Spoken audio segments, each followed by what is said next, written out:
Hello friend, नमस्कार। मैं उर्मिला आप सभी का स्वागत करता हूं। तो देखिए, रेलवे ग्रुप डी की न्यू वैकेंसी आ चुकी हैं और इसके जो फॉर्म हैं वो 23 जनवरी से भरना शुरू होंगे। तो देखिए, फिलहाल में 34,000 प्लस वैकेंसी हैं और बढ़ने की भी संभावना है कि बढ़ भी सकती हैं, लेकिन अभी आप 34,000 वैकेंसी मान के चल सकते हैं। अगर बढ़ेंगी तो ये 50,000 60,000 भी हो सकती हैं।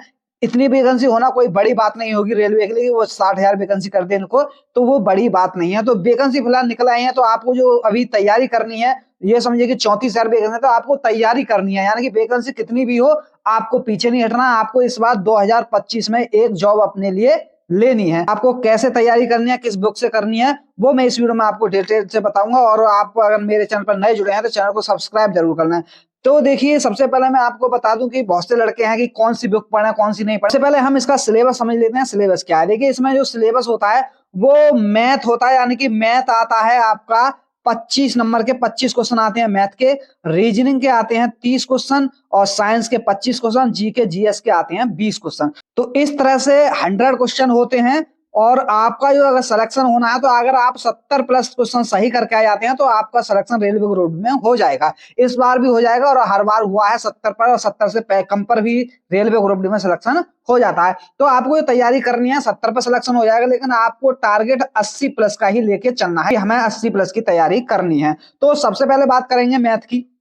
तो मैथ में आपको देखिए, आपके पास अगर RS अग्रवाल की बुक है तो आप उससे भी तैयारी कर सकते हैं। फर्क क्या है, दिक्कत क्या होती है कि आप एक बार पढ़ने के बाद में नहीं पढ़ते हैं। आपको कोई भी बुक है आपके पास, या आदित्य रंजन सर की आप बुक ले सकते हैं, तो आपको कम से कम एक ही बुक को कम से कम 3 बार लगाना होगा। जब आप 3 बार लगा लेते हैं तो आपको हर टाइप के क्वेश्चनों का पता चल जाता है और आप अच्छे से फिर उनको कर पाते हैं।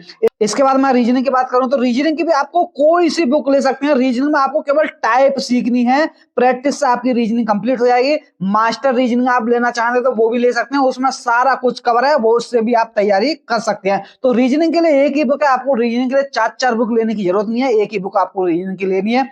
साइंस के लिए लूसेंट से बढ़िया कोई बुक नहीं है, लूसेंट आप ले सकते हैं। लूसेंट में ही आपकी तैयारी कंप्लीट हो जाएगी। पहले आप सब्जेक्टिव लूसेंट लीजिए, जिसमें आप उसकी थ्योरी पढ़ेंगे और आपको सब कुछ समझ में आ जाएगा। जब वो कंप्लीट हो जाए तो आप फिर ऑब्जेक्टिव वाली लूसेंट भी ले सकते हैं, जिससे कि आपकी और अच्छी तैयारी साइंस की हो जाएगी।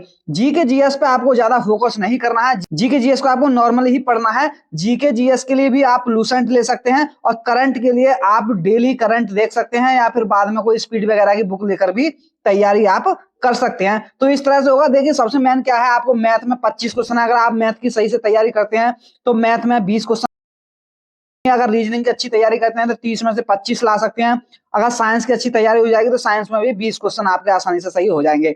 तो इस हिसाब से आपके 65 क्वेश्चन इन 3 सब्जेक्ट से ही हो जाते हैं। और 5-7 क्वेश्चन आपके जीके जीएस में आप पढ़ के जाओ ना जाओ, तब भी इतने क्वेश्चन आप लेकर ही आ जाओगे। 20 में से 5-7 क्वेश्चन लाना बड़ी बात नहीं है, क्योंकि 5-7 क्वेश्चन बहुत सिंपल सिंपल आ जाते हैं। तो इस हिसाब से आप 70 प्लस 75 प्लस आसानी से पहुंच सकते हैं। तो इतने का आपको टारगेट लेके चलना है। मैं आपको पूरा बताता रहूंगा आपको कितना पढ़ना है कितना नहीं पढ़ना है। देखिए, अगर आप 6 घंटे डेली भी पढ़ते हैं, 6 घंटे अगर आप पढ़ाई के लिए डेली निकालते हैं तो आप अच्छा पढ़ सकते हैं। 2 घंटे आप मैथ को दीजिए, रीजनिंग को 1 घंटा दीजिए, 1 घंटे में रीजनिंग कवर हो जाएगी। वहीं साइंस के लिए 2 घंटा दीजिए, तो आपके 5 घंटे हो गए। और 1 घंटा आप दीजिए जीके के लिए। तो सबसे पहले आपको काम करना है कि 3 महीने में आपको कोर्स कंप्लीट करना है। पहले आपको कोर्स कंप्लीट करना होगा, उसके बाद में जितना हो सके उतना आपको रिवीजन करना है। और आयु की बात करें तो आयु अगर आपकी 18 से 36 वर्ष है तो आप इसका फॉर्म भर सकते हैं।